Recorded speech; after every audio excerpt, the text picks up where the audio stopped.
тележанашыларым, мен Махмутханов Данияр Өмірбек Жолдасбеков атындағы 9-шы лицейдің 4-шы Д сынып оқушысымын. Сіздерге ақ тиін мен қасқыр деген ертегісін баяндап беремін.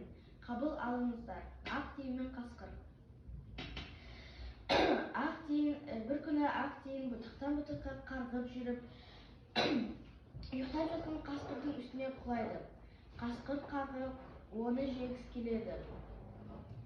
Ақ тиін жалынып, мені жібер дейді. Жарайды, жіберейін, бірақ сен маған айт, неліктен сендер әрқашан шат болып жүресіңдер? Сонда ақ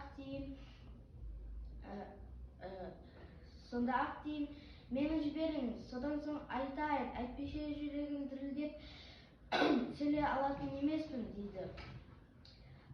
Қасқыр ақ тиінді босатып, ақ тиін ағашын басына шығып алып, сен қасқырсың, залымсың, залымдық ішінде жандырады. Содан соң әрқашан қапалы жүрерсің, біз ешкімге жауыздық істемейміз, сол үшін әр уақытта мәз болып жүреміз деп